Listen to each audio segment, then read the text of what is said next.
Dear students and parents, this is Kasturi from SK Career Academy.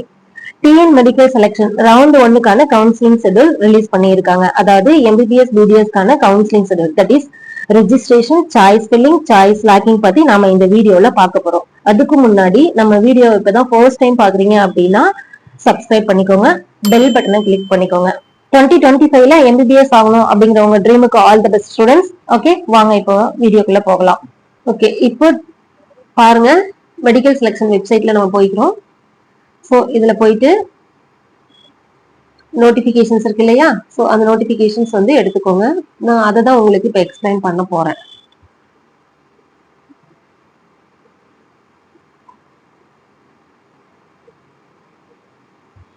இதுல round 1 வந்து இப்போ தமிழ்நாடு எம்பிபிஎஸ்க்கு பிடிஎஸ் அந்த கவுன்சிலிங் ஷெட்யூலை பத்தி நம்ம பார்க்க போறோம். இது வந்து பாத்தீங்க அப்படின்னா கவர்மெண்ட் கோட்டா, மேனேஜ்மெண்ட் கோட்டா, அதுக்கான ஃபுல் ஷெட்யூல் வந்து இதுல நம்ம பார்க்கலாம். இதுல வந்து ஃபுல்லா கவர்மெண்ட் காலேஜ், அதுக்கப்புறம் பிரைவேட் காலேஜ், அதுக்கப்புறம் அதுல இருக்கக்கூடிய government quota, management quota. Private காலேஜ்ல உங்களுக்கு கவர்மெண்ட் கோட்டா, மேனேஜ்மெண்ட் கோட்டா ரெண்டு வந்து இருக்கும். அதோடைய ஃபீஸ் ஸ்ட்ரக்சர் வந்து நம்ம ஒரு வீடியோவா நம்ம நெக்ஸ்ட் பார்க்கலாம். இப்போதைக்கு நம்ம வந்து கவுன்சிலிங் ஷெட்யூல மட்டும் இந்த வீடியோல பாக்குறோம், சரிங்களா?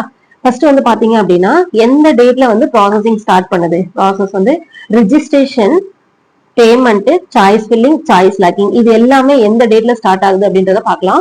ஃபர்ஸ்ட் 30th 7 2025 மார்னிங் 10 AM இருந்து நமக்கு வந்து பாத்தீங்க அப்படின்னா ரெஜிஸ்ட்ரேஷன் அண்ட் பேமெண்ட் வந்து ஸ்டார்ட் பண்றாங்க. அதே டைமிங் தான் நீங்க என்ன பண்ணணும் அப்படின்னா சாய்ஸ் ஃபில்லிங் பண்ணணும். ஸோ ஓகே, இது வந்து எப்போ லாஸ்ட் டேட் அப்படின்னு பாத்தீங்கன்னா 4/8/2025 வந்து லாஸ்ட் டேட். அதே மாதிரி இப்ப அவங்களுடைய ரேங்க் லிஸ்ட் யாரெல்லாம் வந்து இந்த ஃபர்ஸ்ட் ரவுண்ட் கேட்டகரியில நம்ம வருவோம் அப்படின்னு நீங்க வந்து உங்களுக்கு டவுட் இருக்கும். அவங்க வந்து யாரெல்லாம் வரலாம் அப்படின்னா கவர்மெண்ட் கோட்டாக்கு வந்து ரேங்க் வந்து ஜென்ரல் கேட்டகரி ரேங்க் வந்து 001ல இருந்து 39,853 வரைக்கும் கவர்மெண்ட் கோட்டாவுக்கு நீங்க பார்ட்டிசிபேட் பண்ணலாம். அதே மாதிரி மேனேஜ்மெண்ட் கோட்டாவுடைய ரேங்க் வந்து பாத்தீங்க அப்படின்னா 1வது ரேங்க்ல இருந்து 28,279 அவங்க அது வரைக்கும் நீங்க இதுல இந்த ரேங்க் லிஸ்ட் இருக்கவங்க இந்த ஃபர்ஸ்ட் ரவுண்டுக்கான எலிஜிபிளான கேண்டிடேட் அப்படின்னு சொல்லுங்க.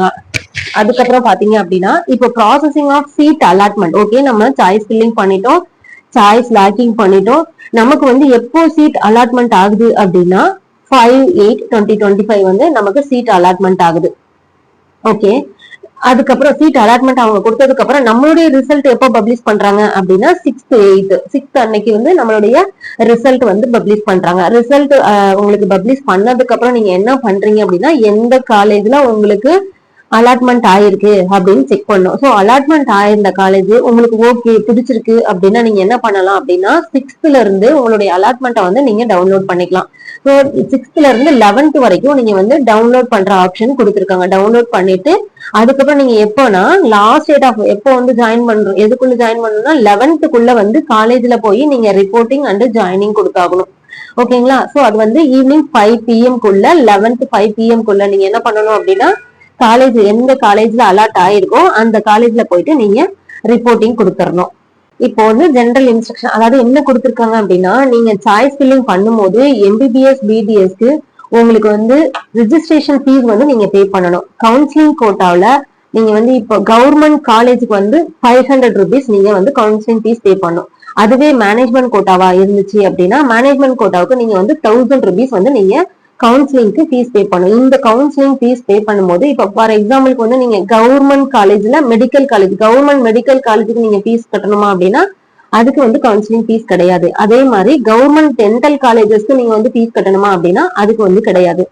அதுவே இப்போ செல்ஃப் பைனான்சிங் காலேஜ்ல நான் கவர்மெண்ட் கோட்டா மெடிக்கலுக்கு படிக்கிறேன், டென்டல் காலேஜஸ்க்கு போடுறேன், ஸ்டேட் பிரைவேட் யூனிவர்சிட்டிஸ்க்கு போடுறேன், இது எல்லாத்துக்கும் கவர்மெண்ட் கோட்டாவுக்கு நீங்க எவ்வளவு பே பண்ணணும் அப்படின்னா 30,000 பே பண்ணணும். அதாவது டென்டல் செல்ஃப் பைனான்சிங்ல medical, dental and state private university இது எல்லாத்துலயுமே வந்து கவர்மெண்ட் கோட்டாவுக்கு நீங்க எவ்வளவு பே பண்றீங்க அப்படின்னா 30,000 நீங்க பே பண்றீங்க.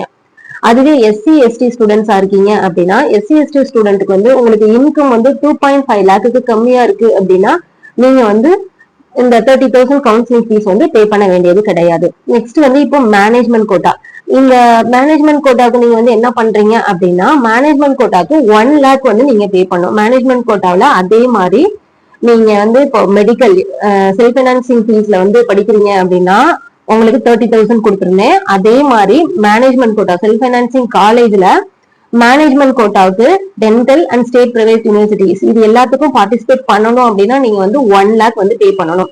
அதுவே மேனேஜ்மெண்ட் கோட்டாவுக்கு எஸ்சி எஸ்டி கேண்டிடேட் நான் வந்து மேனேஜ்மெண்ட் கோட்டாவுக்கு ஃபீஸ் பே பண்ணணுமா அப்படின்னா நீங்க 2.5 lakhக்குள்ள இன்கம் இருக்கு அப்படின்னா நீங்க வந்து ஃபீஸ் பே பண்ண தேவையில்லை. ஓகே, இப்போ நீங்க வந்து சாய்ஸ் ஃபில்லிங் பண்றீங்க. சாய்ஸ் ஃபில்லிங் பண்ணும்போது நான் கவர்மெண்ட் கோட்டாவுக்கு தனியா அப்ளிகேஷன் போட்டிருக்கேன், மேனேஜ்மெண்ட் கோட்டாவுக்கு தனியா அப்ளிகேஷன் போட்டிருக்கேன் அப்படின்னா நீங்க ரெண்டுக்குமே வந்து தனித்தனியா சாய்ஸ் ஃபில்லிங் பண்ணிக்கலாம். Both government quota and management கோட்டாவுக்கு ரெண்டுக்குமே வந்து நீங்க சாய்ஸ் ஃபில்லிங் பண்றதுக்கு எலிஜிபிள் ஆகிடுவீங்க. ஏன்னா நீங்க அப்ளிகேஷன் ஆல்ரெடி போட்டிருக்கீங்க.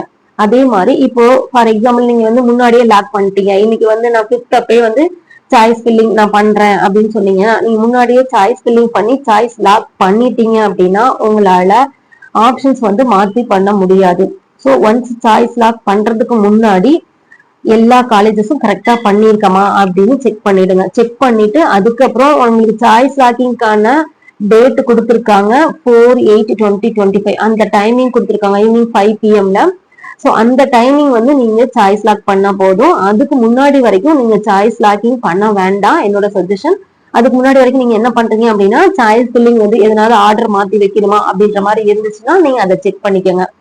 சப்போஸ் அந்த 4/8/2025 நான் வந்து சாய்ஸ் லாக் பண்ணணும் அதை மறந்துட்டேன் அப்படின்னாலும் don't worry, choices will be automatically logged. ஓகேங்களா? சோ அதுக்கப்புறம் நீங்க என்ன பண்றீங்க அப்படின்னா MBBS BDS இது எல்லாமே வந்து உங்களுக்கு வந்து அவங்க என்ன ரூல்ஸ் வந்து கொடுக்குறாங்களோ அது பிரகாரம் தான் நீங்க ஃபாலோ பண்ண போறீங்க. சப்போஸ் நான் வந்து அந்த MBBSக்கு நான் காலேஜ் ஃபில் பண்ணிட்டேன், BDSக்கு காலேஜ் நான் ஃபில் பண்ண மறந்துட்டேன், அதனால சாய்ஸ் லாக் பண்ணதுக்கு அப்புறம் நீங்க ஏதோ ரெக்வெஸ்ட் லெட்டரோ இல்ல ஏதோ ஒண்ணு நீங்க கொடுத்தீங்க அப்படின்னா அது வந்து ஃபைனல் லாக் பண்ணதுக்கு அப்புறம் எதுவுமே எடுத்துக்க மாட்டாங்க. அதனால நீங்க MBBS போடணும்னாலும் சரி BDS போடணும்னாலும் சரி எல்லா சாய்ஸ் லாக்கிங் எல்லாமே பண்றதுக்கு முன்னாடி நீங்க ஒன்ஸ் செக் பண்ணிக்கோங்க. ஓகே ஸ்டூடெண்ட்ஸ், அதே மாதிரி இப்போ உங்களுக்கு வந்து MBBS சீட்ஸ் வந்து அலாட் ஆயிருக்கு அதாவது கவர்மெண்ட் கோட்டால கிடைச்சாலும் சரி மேனேஜ்மெண்ட் கோட்டால கிடைச்சாலும் சரி. அதே மாதிரி BDS சீட்டும் உங்களுக்கு அலாட் ஆயிருக்கு டென்டல் காலேஜஸ்ல government quota and management quota எதுல கிடைச்சாலும் சரி. நீங்க அதுல கிடைச்சதுக்கு அலாட்மெண்ட் எடுத்ததுக்கு அப்புறம் டியூஷன் ஃபீஸ் உங்களுடைய டியூஷன் ஃபீஸ் வந்து என்ன பண்ணணும் அப்படின்னா நீங்க பேங்க்ல தான் வந்து பே பண்ணணும்னு சொல்லியிருக்காங்க. Debit card credit card and net banking மூலியமா நீங்க பேங்க்ல பே பண்ணி அதை வந்து நீங்க எடுத்து வச்சுக்கணும்.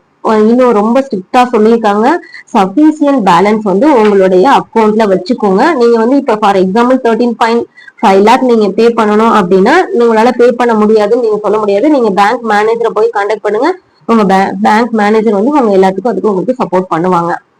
அதே மாதிரி இப்ப ப்ரொவிஷனல் அலாட்மெண்ட் பண்ணிட்டீங்க, அதுக்கப்புறம் பேங்க்ல அமௌண்ட் பே பண்ணிட்டீங்க, தென் அதுக்கப்புறம் நீங்க காலேஜ்ல ரிப்போர்ட் பண்ண போறீங்க. ரிப்போர்ட் பண்ண போகும்போது ஒரிஜினல் சர்டிபிகேட்ஸ் உங்களுடைய எல்லா ஒரிஜினல் சர்டிபிகேட்டும் எடுத்துக்கோங்க. அதே மாதிரி ஜெராக்ஸ் காப்பி எல்லாமே நீங்க எடுத்துக்கோங்க. என்னென்ன டாக்குமெண்ட்ஸ் சொல்லியிருக்காங்களோ அந்த டாக்குமெண்ட்ஸ் எல்லாமே நீங்க கையில வச்சுக்கோங்க. ரெடியா எடுத்து வச்சுட்டு அதுக்கப்புறம் போய் நீங்க காலேஜ்ல ஜாயின் பண்ணுங்க. நான் சொன்ன இன்ஃபர்மேஷன் உங்களுக்கு யூஸ்ஃபுல்லா இருக்கும்னு நினைக்கிறேன். தேங்க்ஸ் ஃபார் வாட்சிங் my videos. Don't forget to subscribe. See the next video. Thank you.